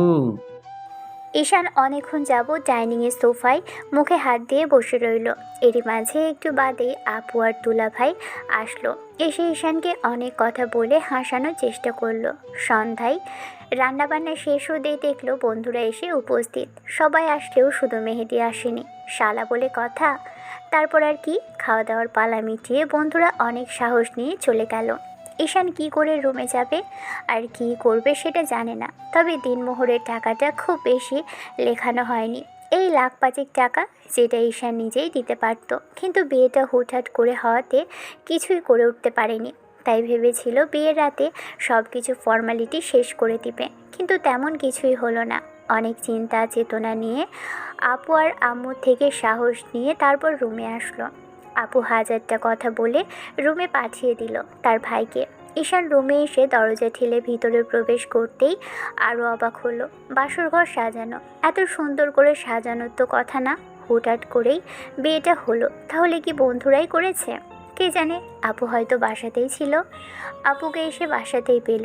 ঈশান রুমে দরজা লাগিয়ে দিয়ে এসে ড্রিম লাইটটা জ্বালিয়ে দিয়েছিল। তেমন কোনো কার্যক্রম নেই, তাই তার উপর বিয়ে করার জন্য প্রস্তুত ছিল না, সেই জন্য আর কিছু বলা হলো না। এসে মেয়েটার সামনে দাঁড়াতেই মেয়েটা খাট থেকে নামলো না, তবে মুখে একটা সালাম দিল। ঈশান সালামের উত্তর দিতেই তারপর একটা সময় ওর সামনে বসতেই মেয়েটা জড়সড় হয়ে গেল। মেয়েটা লজ্জা পাচ্ছে আর ঈশান নিজেও নার্ভাস, তাই কিছুক্ষণ চুপ করে রইল। তারপর একটা সময় বলতে লাগলো, জানি না আপনি আমাকে কোথায় দেখেছেন কিংবা কিভাবে আপনার আমাকে পছন্দ হলো, যার জন্য আব্বু আম্মুকে সরাসরি বলে দিলেন আর ওরা এসে আমার সাথে বিয়ে ঠিক করলো আপনার।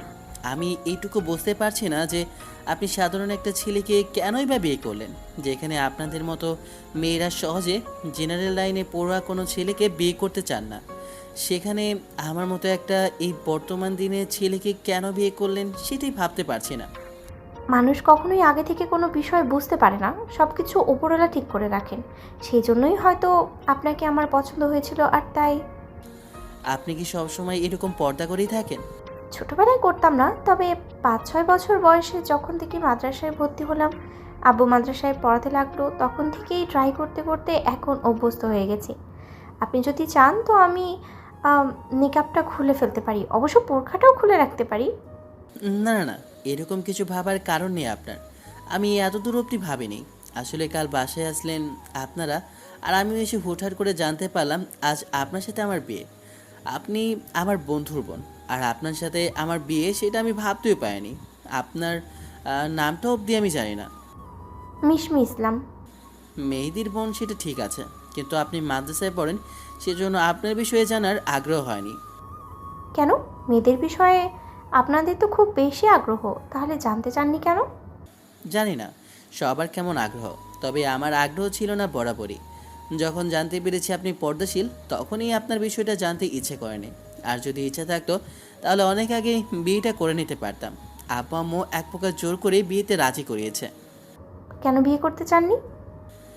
না মানে আসলে এখন অবধি কিছু করি না, আমার অনার্সটা শেষ হয়নি, সেজন্য চাইছিলাম অনার্সটা শেষ করে অফিসে বসতে, তারপরই।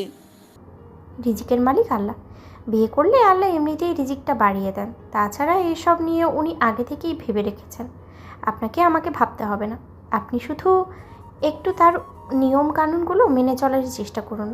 ঠিক আছে, আমি তো জানি না অনেক কিছুই, আপনি জানেন, তাই আপনি বলে বলে দিলে করতে সুবিধা হবে আমার। মিশমি ভাবতে পারেনি ছেলেটা ওর কথাতে এত সহজে রাজি হবে। দুজনে আরও কিছুক্ষণ কথা বলল, তারপর মেয়েটা গিয়ে ফ্রেশ হয়ে আসলো। তবে নিকাবটা খুলেও ঈশান ততক্ষণে অন্যদিকে ফিরে ঘুমিয়ে পড়েছে, মাঝখানে একটা কোলবালিশ রেখে। মিশমি খানিকটা অবাক হলো, তারপরও কোনো কথা না বাড়িয়ে শুয়ে পড়ল। পরদিন সকালে যখন ঈশানের ঘুম ভাঙলো, তখন খানিকটা অবাক হলো এটা দেখে, কারণ একটা সুন্দরী দেখতে, আর তাকে শুধু সুন্দরী বললে ভুল হবে। সৌন্দর্যের মধ্যেও তো একটা লেভেল থাকে, কিন্তু অত্যাধিক লেভেলের সুন্দরী একটা মেয়ে ও ড্রেসিং টেবিলের সামনে দাঁড়িয়ে আছে, একদম পরীর মতো দেখতে। পরী বলাই চলে, শুধু ডানা দুটো নেই, ডানা থাকলে বোধহয় নিশ্চয়ই একে পরী বলা যেত। ঈশান হুড়মুড়িয়ে উঠে বসলো, তারপর মনে হতে লাগলো এই মেয়েটার রুমে আসলো কোথা থেকে। কাল তো ওর একটা পর্দাশীল মেয়ের সাথে বিয়ে হয়েছে, কিন্তু আজকে এই মেয়েটাকে দেখছে শাড়ি পরে ওরই রুমের মধ্যে দাঁড়িয়ে আছে। মেয়েটা আয়নার সামনে দাঁড়িয়ে নিজেকে গোছাতে ব্যস্ত। ঈশানকে এমন করে তাকিয়ে থাকতে দেখে মেয়েটা খানিকটা লজ্জা পেল, মাথায় ঘোমটা তুলে নিল। এতক্ষণ হয়তো খেয়াল করেনি। অন্যদিকে ছেলেটা হাঁ করে মেয়েটার দিকে তাকিয়ে থাকে। তাহলে কি এটাই সারপ্রাইজ ছিল ওর? কিন্তু ওর বউ কোথায়, আর এই মেয়েটা এবার রুমে কেন? কথাটা মাথায় ঘুরপাক খেতেই ঈশান তাড়াহুড়ো করে বলতে লাগলো, এই যে ম্যাডাম, আপনি কে বলুন তো? আর আমার রুমে আসলেন কি করে? আমার বউ যদি দেখতে পায় তাহলে কিন্তু ঝামেলা হবে। দেখুন, আমার বউ পর্দাশীল, আর আপনি এরকম করে এসে যদি আমার সামনে দাঁড়িয়ে থাকেন, ও এসে দেখলে কিন্তু খারাপ ভাববে আর কষ্ট পাবে মেয়েটা। মিশমি প্রথমে লজ্জা পেলেও এবার মিষ্টি করে হাসলো, তারপরে এসে ওর পাশে একটা জায়গায় বসলো। ঈশানের দিকে একবার তাকাতেই ছেলেটা হাঁ করে রইল। মেয়েটার মুখের মতো হাত দুটো ঠিক একই রকম ফর্সা, দেখে মনে হয়েছে টোকা দিলেই হয়তো রক্ত বেরিয়ে আসবে। গালগুলো কেমন লাল হয়ে আছে, হয়তো লজ্জার কারণে, আর না হলে গরমের জন্য। নাকের উপর বিন্দু বিন্দু ঘাম জমেছে। সব মিলিয়ে মনে হচ্ছে এক স্বপ্নের রাজ্যে আছে ছেলেটা। ঈশান বারবার চোখ বলতে লাগলো। তখন মেয়েটা মুচকি হেসে নিচু কণ্ঠে বলল, আমি আপনার সেই বউ।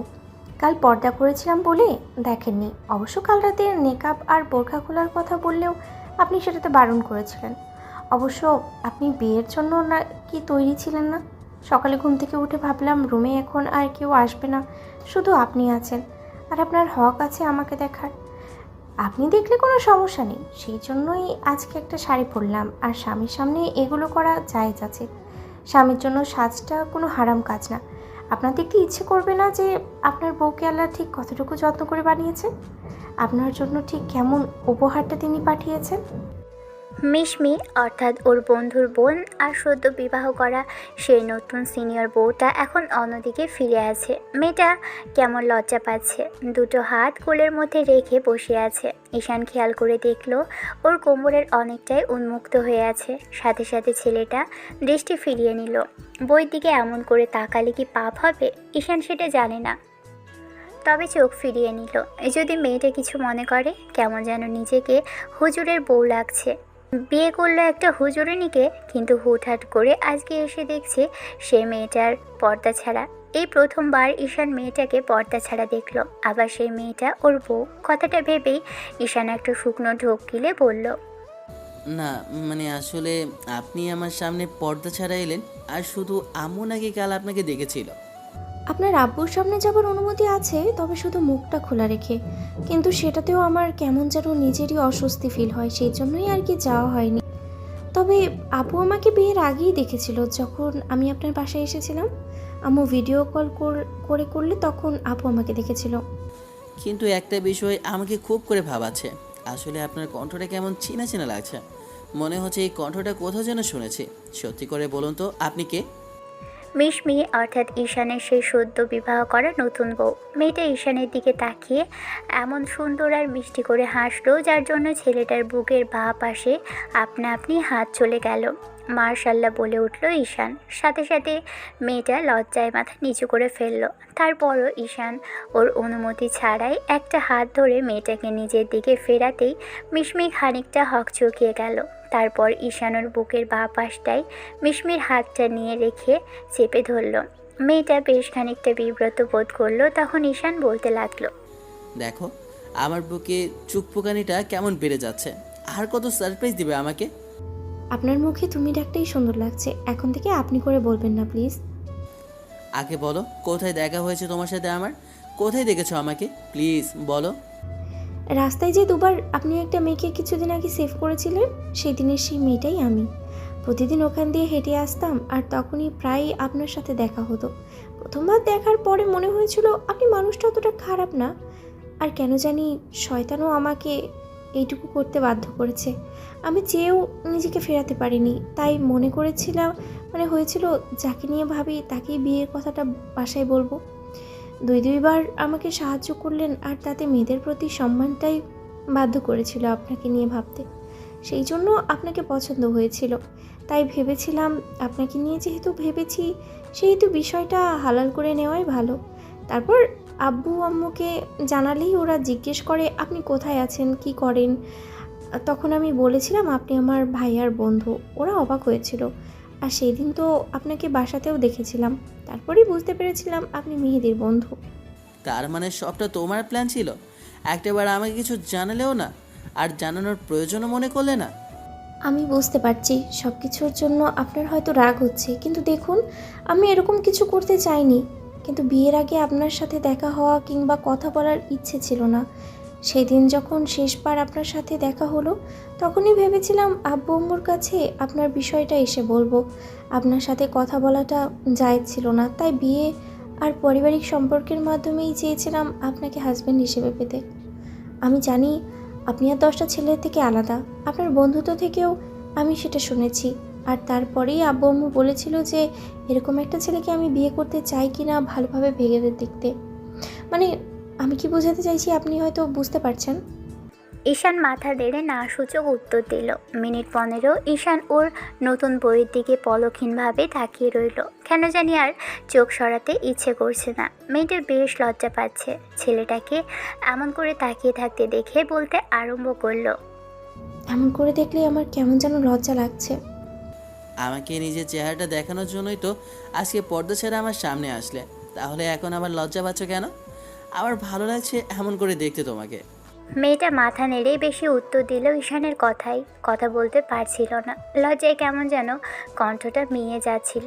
তারপর ঈশান ওকে নিজের দিকে ফেরালো। থুতনি ধরে উঁচু করলো। কেন জানি আপনা আপনি এই কাজগুলো করে ফেলছে ছেলেটা।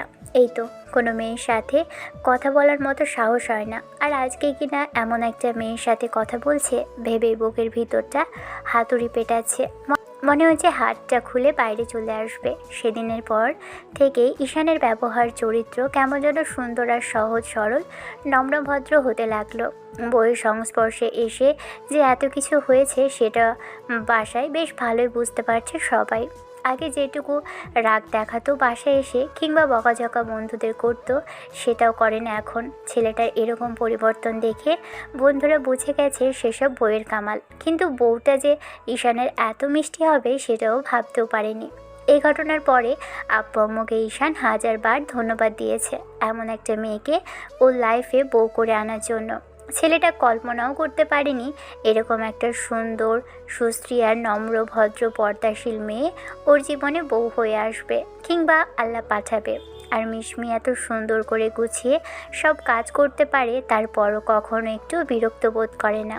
অন্যদিকে ঈশান মাঝে মাঝে রাগারাগি করে কথা বলে দেখেছে, তাতেও মেয়েটা কোনো প্রকার জবাব দেয়নি, উল্টো মাথা নিচু করে দাঁড়িয়ে থেকেছে। আর প্রতিবার যখন ঈশান রাগ করে কথা বলে তখন মেয়েটা কেমন যেন মুখটা কালো করে রাখে, মাথা নিচু করে রাখে। ঈশান তখন ফিক করে হেসে দেয়। বউটাকে বুকের মাঝে জড়িয়ে নিতেই মেয়েটা কেমন যেন একটা স্বস্তির নিঃশ্বাস নেয়। আর কয়েকটা দিনে মিশমিও বুঝতে পেরেছে ঈশান এগুলোকে ট্রাই করার জন্যই করেছে। মেয়েটা নিজে থেকে বাসার সব কাজ করে, আম্মুকে কিছুই করতে দেয় না। আবার ঈশান বাসায় আসলে ওর আশেপাশে ঘুরঘুর করে, সব কিছু এগিয়ে দেয়, কি লাগবে না লাগবে, আবার কখন বলে ঈশান সেটার জন্য তৈরি হয়ে থাকে। ছেলেটা যদি মাঝরাতে উঠেও বলে ওর মাথা টিপে দিতে, মেয়েটা ঘুম ছেড়ে উঠে ওর মাথার পাশে বসে থাকবে। যতক্ষণ না ঈশান ঘুমোবে ততক্ষণ মিশমি ওর কথা মতো পাশেই বসে থাকবে। এমন একটা মেয়েকে বউ করে পাওয়াটা সত্যি ভাগ্যের ব্যাপার। ঈশান জানে না জীবনে কি ভালো কাজ করেছিল, তবে এমন একটা বউ পাওয়ার জন্য মনে হচ্ছে কখনো কোনো ভালো কাজ তো অন্তত নিশ্চয়ই করেছিল, যার জন্য এমন একটা মেয়েকে বউ হিসেবে পেয়েছে। এক মাসে দুজনের সম্পর্কটা বেশ স্বাভাবিক আর গভীর হয়ে উঠল, কারণ ঈশান নিজে থেকে ওকে বারবার বলেছে ওর প্রতি মায়া আর অনুভূতি সৃষ্টি হচ্ছে, তবে মেয়েটার কাছে আসা হয়নি এখনও অবধি। দুজনে একই পেটে ঘুমোলেও দুজনের দিকে তাকিয়ে ঘুমোয়, জড়িয়ে ধরা ছাড়া আর কিছুই হয়নি। অন্যদিকে মিশমি মনে প্রাণে চায় ঈশান ওর কাছে আসুক, তবে এই ছেলেটা যে কেন আসে না জানে না। আর ঈশান ভাবে হয়তো এরকম কিছু করলে মিশমির মনের উপর খুব বাজে প্রভাব পড়বে, তাই কিছু বলতেও পারে না। যাই হোক, ঈশান সকালবেলা বাসা থেকে বেরোবে বলে রেডি হয়েছিল, কলেজে যাবে তাই। এরই মাঝখানে মিশমি রুমে আসলো। খাওয়া দাওয়া করে রুমে এসেছে ছেলেটা, আজকে খেয়ে দিয়ে রেডি হতে শুরু করেছে। এবার মিশমি এসে পাশে দাঁড়িয়ে রইল। ঈশান রেডি হয়ে এসে মিশমির সামনে দাঁড়াতেই মেয়েটা কি যেন একটা বিড়বিড় করে পড়তে লাগলো। নিশ্চয়ই কোনো দোয়া কালাম পড়ছে। ঈশানের মাথাটা নিজের দিকে করতে বললে মেয়েটা কয়েকবার করে ফু দিয়ে দিল। ঈশানও বইয়ের এরকম কর্মকাণ্ড দেখে একটু মুচকি হাসলো, তারপর মেয়েটার মুখের দুপাশে হাত রেখে কপালে চুমু খেলো। মেয়েটার কপালে চুমু খেয়ে একবার আলতো করে জড়িয়ে ধরে মাথায়ও বেশ কয়েকবার চুমু খেয়ে নিয়ে বলতে লাগলো, এটা কিসের জন্য ছিল বেগম জান? আপনার উপরে যেন বাজে কোনো নজর না পড়ে, সেই জন্য একটু দোয়া কালাম পড়ে ফু দিয়ে দিলাম। স্বামীকে নিয়ে এত ভয় তোমার? হবেই তো, যাকে এত ভালোবাসি তাকে নিয়ে ভয় হবে না? বাইরের দুনিয়াটা কেমন সেটা আপনিও খুব ভালো করেই জানেন, আর আমারও জানতে বাকি নেই, তাই এরকম করা, কেউ বাজে নজরে তাকাতেও যেন না পারে। ঈশান মেয়েটাকে অনেকক্ষণ ধরে মনে ভরে দেখে, তারপর বাসা থেকে বেরিয়ে গেল। তারপর বাসায় আসলো একদম দুপুরের দিকে, কিন্তু বাসায় এসে মনে হলো অনেকটা দেরি করে ফেলেছে। কলেজে যাবার পরও মেয়েটার সাথে ফোন দিয়ে কথা বলছিল, কিন্তু বাসায় এসে দেখছে বাসায় অনেক কিছুই ভাঙচুর করা হয়েছে। ঈশান কিছুক্ষণ যাবত এসে আম্মুকে খুঁজলো। একটু পরে আম্মু বাসার ভিতরে এসে দেখলো এরকম অবস্থায়। এরকম একটা পরিস্থিতিতে ঈশান পাগল হয়ে গেছে একদম। আম্মুকে বারবার জিজ্ঞেস করতে লাগলো মিশমি কোথায়। এরই মাঝে ঈশানের ফোনে আননোন নাম্বার থেকে কল আসলো। রিসিভ করতে ওপাশ থেকে কেউ একজন শয়তানি মার্কা হাসি দিয়ে বলতে লাগলো, কিরে হিরো, কোথায় তুই? তোর বউকে আমরা না আজকে তুলে নিয়ে এসেছি, তুই আমার আর আমার লাইলির সম্পর্কের মাঝখানে বাধা হয়েছিলিস। তোর জন্য আমি আমার লাইলিকে পাইনি, কিন্তু আজকে তুই আসবি, তোর সামনেই ওর সাথে যা করার করব আমি। ঈশান কিছু বলার আগেই এরই মাঝখানে ভিডিও কল আসতে লাগলো। সাথে সাথে ঈশান কলটা রিসিভ করতেই ওপাশ থেকে দেখলো মিশমিকে একটা চেয়ারে বসিয়ে রাখা হয়েছে। ওর মুখের মেকআপটা হয়তো খোলা হয়নি। ঈশান মনে মনে উপরওয়ালাকে একটা ধন্যবাদ দিল, তবে হাত দুটো বাঁধা। মেয়েটা কাঁদছে ফুপিয়ে ফুপিয়ে। শয়তানটা মিশমির সামনে এনে ফোনটা ধরতে মেয়েটা বলতে লাগলো, আপনি কোথায়? আমাকে সাহায্য করে নিসি প্লিজ। আমি ওপরওয়ালাকে অনেক করে বলেছি যেন আপনাকে পাঠিয়ে দেয়, না হয় কোনোভাবে আমাকে সাহায্য করে। আপনি প্লিজ আসেন না, ওরা আমার ক্ষতি করে ফেলবে। ওরা আমাকে ছুঁয়ে ফেলেছে আজকে, জানেন? মিশমির মুখে এমন কথা শুনে ঈশানের কলিজায় যেন পানি শুকিয়ে গেল। আম্মুও কেঁদে ফেললো এরকম কথা শুনে। এবার তাড়াহুড়ো করেই ঈশান বাসা থেকে বেরিয়ে গেল। বন্ধুদের কল করলো। শেষে মেহেদিকে কল করে বিষয়টা জানাতেই ওপাশ থেকে মেহেদি উত্তেজিত হয়ে বলতে লাগলো, তুই থাকতে আমার বোনের গায়ে ওরা হাত দিল কি করে? তুই সামান্য এইটুকু করতে পারলি না? আমার বোনটাকে দেখে রাখতে তোর হাতে আমরা ওকে তুলে দিয়েছিলাম, এই সামান্য কাজটুকু তুই করতে পারলি না? এত বড় একটা বাড়ি থেকে ওকে তুলে নিয়ে গেল, তোরা জানতেও পারলি না ওরা আমার বোনকে টাচ করেছে? ঈশানের মাথায় যেন আগুন জ্বলছে। মনে হচ্ছে শয়তানটাকে খুন করে ফেলতে, কিন্তু খুন করলেই তো আর সব বদলা নেওয়া যায় না। ঈশান থানায় ফোন করে দিল। আব্বুকে ফোন করে জানালো কোথায় যাচ্ছে আর কোথা থেকে কলটা এসেছিল। ছেলেটা আধা ঘন্টার মধ্যেই রাফিনের বলে দেওয়া ঠিকানায় আসলো। বাইরে তেমন কোনো লোকজন নেই। একটা মাঠের মাঝখানে একটা ফ্যাক্টরি মতো, সেখানেই নিয়ে এসেছে মিশমিকে। ঈশান দৌড়ে আসলো জায়গাটার সামনে। এরই মাঝখানের বন্ধুরা আসতেই ঈশান ওদের দেখে আর একটু সাহস পেল। এখন সাহস থাকুক বা না থাকুক, মিশমিকে ওর ভালোবাসাকে যে করেই হোক সেভ করতেই হবে। ঈশান যখনই ভিতরে যেতে নিবে তখনই মেহেদি এসে ওর হাত ধরে ফেললো আর বলতে লাগলো, একা একা কোথায় যাচ্ছিস? একে তো আমার বোনের গায়ে ওরা হাত দিয়েছে, তার উপর তুই গিয়ে এখন কি ঝামেলা বাড়াবি? সবাই মিলে গেলে ওরা ঝামেলা করতে পারে, আমি যা করার করব। আর দেখিস আব্বু একটু পরে পুলিশ নিয়ে আসবে, তোরা ওদের নিয়ে ভিতরে ঢুকবে। ঈশান তাড়াহুড়ো করে ভিতরে আসতেই কয়েকজন এগিয়ে আসলে ঈশান বলতে আরম্ভ করলো, যা করার আমার সাথে কর, আমি তোদের মেরেছিলাম, আমার গায়ে হাত তোর, কিন্তু খবরদার ওর গায়ে টাচ করবি না, তাহলে কিন্তু তোদের অবস্থা খারাপ করে ফেলবো। ওর গায়ে ফুলের টোকাও লাগলে তোদের জন্য সেটা কাটা হয়ে দাঁড়াবে। ঈশানকে সামনে দেখতে পেয়ে মিশমি আরও জোরে জোরে কেঁদে ফেলল। এবার কয়েকটা ছেলে এগিয়ে আসলে ঈশান ওদের লাথি ঘুষি মারতে লাগলো, কিন্তু হঠাৎ করে পিছন থেকে যেন মাথায় একটা আঘাত এসে লাগলো। সাথে সাথে ঈশান কয়েক পা সামনের দিকে এগিয়ে গেল। ছিটকে পড়ে যেতে নিয়েও টাল সামলিয়ে উঠল। দেখলো রাফিন, অর্থাৎ ওই বাজে ছেলেটা যে মিশমিকে এতদিন যাবৎ ডিস্টার্ব করছিল, সেদিন বিয়ের প্রস্তাব পাঠিয়েছিল বাসায়, আর আজকে তুলে এনেছে। সব কিছুর মূলে এই ছেলেটাই। ঈশান ওর দিকে রাগি চোখে তাকিয়ে বলতে আরম্ভ করলো, যত যাই হয়ে যাক ওর দিকে হাত বাড়ানোর চেষ্টা করবি না, দরকার হয় তোরা আমাকে মেরে ফেল, তারপরেও। সেদিন তোর কথায় আমি ভেবেছিলাম ওকে বিয়ে করে নিব, কিন্তু লাইলির খুব তেজ। তোর লাইলি পর্দা করে ঠিক আছে, কিন্তু নিজের রূপ দেখাতে চায় না।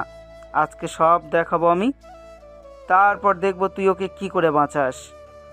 রাফিন ঈশানের সাথে কথা বললেও এবার মিশমির দিকে যেতে গেলে ঈশান ওকে আটকে দিল।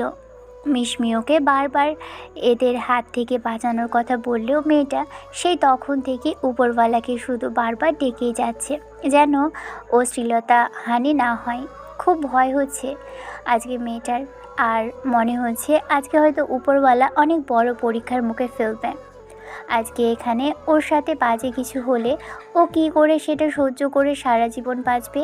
ঈশান হয়তো সাহায্য করতে আসবে, তারপরও উপরওয়ালা ওর সাহায্যে ওর মাধ্যমে সাহায্য করতে চাইছে না। ঈশান বারবার রাফিনকে যখন আটকে দিয়েছিল তখন আরও কিছু ছেলে এসে ওকে ধরে ফেলল। ছেলেগুলো ঈশানকে দূরে সরিয়ে নিতেই রাফিন মিশমির কাছে আসার চেষ্টা করলো। ঈশান বারবার ওকে বারণ করতে লাগলো, কিন্তু তারপরও ছেলেটা শুনছে না। এবার মিশমি ওকে রিকোয়েস্ট করে বলতে লাগলো, দয়া করে এরকম অন্যায় করবেন না আমার সাথে। আপনি আমাকে দেখতে পারেন না, আপনার জন্য আমি হারাম। আমার উপরে এত বড় অন্যায় করবেন না, উপরে কিন্তু এগুলো সহ্য করবেন না। তোমাকে তো আজকে আমি দেখবই। তুমি সেদিন আমাকে অপমান করেছো। আমার আব্বু আম্মুকে নিয়ে গিয়েছিলাম, তোমার ওই স্বামীর কথাতেই যেন তোমাকে আমি আপন করে পাই, কিন্তু তুমি আমার কথাটা না ভেবেই আমাকে দূরে সরিয়ে দিয়েছো। আমি ভেবেছিলাম ভালো হয়ে যাব তোমাকে পেয়ে। আপনি আমার জন্য আরাম দেখুন, আমি ওনাকে বিয়ে করে নিয়েছি, আমি ওনার স্ত্রী। আপনি আমার গায়ে হাত দিবেন না দয়া করে প্লিজ। কে শোনে কার কথা? রাফিন যখনই মিশমির নেকআপটা ওঠাতে যাবে তখনই একটা গুলি এসে ওর পা বরাবর লাগলো। ঈশান সেদিকে তাকাতেই খেয়াল করলো একজন পুলিশ অফিসার দাঁড়িয়ে আছে, সাথে আব্বু। ওর বন্ধুরাও এসেছে ভিতরে। সবাই এসে ঈশানকে ছাড়ালো আর মেহেদি এসে ওর বোনের হাতটা খুলে দিল। ঈশান দৌড়ে আসতে গেল মিশমির কাছে, কিন্তু মাথাটা কেমন চক্কর দিয়ে উঠল। অন্যদিকে ছাড়া পেয়ে মিশমি দৌড়ে এসে ঈশানের বুকে ঝাঁপিয়ে পড়ল, শক্ত করে জড়িয়ে ধরে ফুপিয়ে কেঁদে উঠল। ঈশানের মাথাটা কেমন করছে, তারপরও মনের জোর থেকে মেয়েটার মাথার গালে কপালে চুমু দিয়ে যাচ্ছে। শয়তানগুলোর মনে হয়তো একটুও ভয় আল্লাহ এতক্ষণ দিয়েছিল, তাও মেয়েটার নেকআপটা ওঠায়নি। সবটা উপরওয়ালার ইশারাতেই হয়েছে, তাই হয়তো ওরা ঈশানের আসার অপেক্ষা করছিল, না হলে হয়তো ওর মুখটা দেখে ফেলতো আর বাজেভাবে মেয়েটাকে ছুঁয়ে ফেলতো। এই যুগের মেয়েদের কাছে এটা হয়তো অনেক স্বাভাবিক, কিন্তু মিশমির কাছে সেটা অনেক অপমান আর লজ্জাজনক বিষয়। মেয়েটা ফুপিয়ে কেঁদে যাচ্ছে। ঈশান ওকে দু হাতে শক্ত করে জড়িয়ে ধরল। এরই মাঝে রাফিনকে নিয়ে যেতে লাগলে তখন ঈশানের মনে হতে লাগলো রাফিন মিশমিকে ছুঁয়েছিল। ছেলেটা জোর করে মিশমিকে ছাড়ালো, তারপর ওর মুখের দিকে তাকিয়ে বলতে লাগলো, জান পাখি, তোমাকে কে টাচ করেছিল বলো আমাকে? কে ধরেছে তোমাকে? কেউ মুখ দেখেনি তো তোমার? না দেখিনি, ওই বাজে ছেলেটা আমার হাত ধরেছিল। কোন হাত দিয়ে ধরেছিল জান পাখি? বলো আমাকে, কোন হাত দিয়ে ধরেছে তোমাকে? ডান হাত। মেয়েটা কথাটা বলে উঠতে পারল না, তার আগে ঈশান ওকে ছেড়ে দিল। তারপর কোথা থেকে যেন একটা কাঠের টুকরো ওঠালো, তারপর দৌড়ে রাফিনের দিকে গেল। মিশমিশ সময়ই পেল না ঈশানকে আটকানোর। ছেলেটা গিয়ে ওর ডান হাত বরাবর কাঠের টুকরো ঢুকিয়ে দিল হাতের তালুতে। কয়েকবার আঘাত করতেই ছিন্ন বিচ্ছিন্ন হয়ে গেল হাতটা। ফিনকি দিয়ে রক্ত পড়তে লাগলো সেখান থেকে, তারপরও থামছে না। ঈশান ওকে কিল ঘুষি মেরেই যাচ্ছে। পুলিশ অফিসাররা যখন থামাতে পারল না, তখন ওর বন্ধুরা এসেই জোর করে আটকালো। তখন ঈশান বলতে লাগলো, আমি ওর হাতটা পর্যন্ত অনুমতি ছাড়া ধরি না। তো সাহস হলো কী করে আমার বইয়ের গায়ে হাত দেওয়া? আজকের এই ক্ষতটা সারা জীবন থেকে যাবে। এরপর আর কোনো মেয়ের দিকে চোখ তুলে তাকালে তো চোখ আমি উপড়ে নেব। ঈশান তারপর জোর করতে লাগলো ছোটার জন্য। এবার মিশমি এসে ঈশানকে নিজের দিকে ফেরালো, তারপর আবারও শক্ত করে জড়িয়ে ধরতেই ছেলেটা কিছুটা শান্ত হলো। মেয়েটাকে বুকের মাঝে জড়িয়ে ধরতেই ঈশানের বন্ধুরা দূরে সরে গেল। ঈশান জানে না এই মেয়েটা ওর কাছে আসলে কেন জানি ওর বুকের ভিতরটা শান্ত হয়ে যায়। যন্ত্রণা আর কষ্টের আগুনগুলো যেন কেমন নিস্তেজ হয়ে যায়। ঈশানের এরকম কর্মকাণ্ডে মিশমি কিছুটা শান্ত হলো। ঈশান আবারও ওর মুখের দুপাশে হাত রেখে সারা মুখে চুমু দিল। মেয়েটার নেকআপটা এখনও খোলা হয়নি, তারপরও মনে হতে লাগলো মেয়েটা ভয় পেয়ে গেছে। জান পাখি, তুমি ভয় পেয়ে গিয়েছিলে না? খুব ভয় পেয়ে গিয়েছিলে বলো? মিশমি এখনও ফুপিয়ে উঠছে, কথা বলতে পারছে না। ঈশান ওকে আবারও বুকের মাঝে জড়িয়ে ধরল। এবার মেহেদি এসে ওর কাঁধের উপর হাত রাখলো। তখন ঈশান কান্না করে দিয়ে বলতে লাগলো, আমাকে মাফ করে দিস বন্ধু, আমি অনেক বড় ভুল করে ফেললাম আজকে বাজি দিয়ে গিয়ে। আজকে যদি বাঁচাতে থাকতাম তাহলে হয়তো ওরা আমার বইয়ের গায়ে হাত দিতেও পারতো না, তোর বোনকে এরকম করে ছুঁতেও পারতো না আমার জন্যই। যেটা হবার উপর আল্লাহর তরফ থেকে হয়েছে, এই জন্য নিজেকে দোষারোপ করিস না আর পাগলামি করিস না। এবার শান্ত হ, আল্লাহর কাছে শুকরিয়া আদায় কর, এর থেকে খারাপ কিছু হয়নি। মিশমি অনেকক্ষণ কাঁদলো, তারপর একটু শান্ত হতেই ঈশান ওকে বাইরের দিকে নিয়ে আসতে লাগলো। মেয়েটা বারবার ফুপিয়ে উঠছে, তখন ওকে পাজাপোলা করে তুললো। এবার সামনের মেয়েটা ওর গলাটায় জড়িয়ে ধরলো। ঈশানের এরকম কর্মকাণ্ডে মেয়েটা ভয় পেয়ে গেছে। ছেলেটা বাহিরে এসে বাইকটা স্টার্ট করতেই মিশমি উঠে বসলো। কেমন যেন মাথাটা চক্কর দিচ্ছে। তারপরও বাসায় আসলো। বাসায় এসেই একদম দরজার সামনে মাথাটা বাজেভাবে চক্কর দিতেই ঈশান বসে পড়ল। সাথে সাথে মিশমি একটু জোরে সোরেই কেঁদে উঠল। আম্মু এসে ধরে ফেললো ঈশানকে। বন্ধুরা ওকে ধরাধরি করে রুমের মধ্যে নিয়ে যেতেই ছেলেটা সেন্সলেস হয়ে গেল। তারপর যখন সন্ধ্যার মুখে জ্ঞান ফিরল, দেখলো বউটা পাশে বসে আছে আর এখনও ফুপিয়ে কেঁদে যাচ্ছে। এরই মাঝখানে কী হয়েছে কে জানে। তবে ঈশানের রুমে শুধু আপু আর আম্মু বসে আছে। ঈশানকে তাকাতে দেখেই মিশমি ওর একটা হাত দু হাতের মুঠোয় নিয়ে অনেকক্ষণ চুমু খেলো। ঈশান উঠে বসতে গেলে ওকে বাধা দিল মেয়েটা আর বলতে লাগলো, আপনি উঠবেন না প্লিজ, শুয়ে থাকুন, আপনার শরীর খারাপ করছে। তুমি কাঁদছো কেন এখনো? তোমার কান্নাটা আমি সহ্য করতে পারি না, জানো না? কান্না থামাও, আমার কিছুই হয়নি তো জান পাখি। এবার আম্মু আর আপু উঠে দাঁড়ালো। ভাবলো ওদের স্পেস তৈরি করে দেওয়া দরকার। তারপর আম্মু রুমের দরজার সামনে এসে বলতে লাগলো, নাও তোমার বউকে তুমি সামলাও। আমি বলে বলেও সামলাতে পারছি না, এবার অন্তত তো ওর কান্নাটা একটু থামানোর চেষ্টা করো। আম্মু চলে যেতেই ঈশান মিশমিকে জড়িয়ে ধরলো। বুকের মাঝে নিয়ে কিছুক্ষণ চুপ করে রইল। সরি বিবিজান, তোমাকে শয়তানটার হাত থেকে বাঁচাতে পারলাম না, ও তোমাকে ছুঁয়ে ফেললো। এর জন্য মন খারাপ করবেন না। ওপরওয়ালা এই অন্যায়ের জন্য ওকে শাস্তি দেবেন। আমার ইচ্ছে দিয়েই তো ও আমাকে ছুঁতে পারেনি। একটা সময় মিশমিকে ঈশান ছাড়লো। তারপর ওর মাথাটা কোলের মধ্যে রাখা দেখে শুয়ে পড়তেই বউ ওর মাথায় হাত বুলিয়ে দিতে লাগলো। ঈশানের মনে হয়েছে আজকের দিনটা ওর জীবনের জন্য সবচেয়ে দুর্বিষহ ছিল। তবে উপরওয়ালাকে হাজার শুকরিয়া আদায় করছে যে মেয়েটার অন্য কোনো ক্ষতি হয়নি। তাহলে হয়তো জীবনের সবচেয়ে বড় আর বাজে দিনটা আজকেই হতো। তারপরও শুকরিয়া আদায় করছে যে শুধুমাত্র হাতটাই ধরতে পেরেছে। এ হাত ধরাটা অনেকের কাছেই খুবই সামান্য ব্যাপার।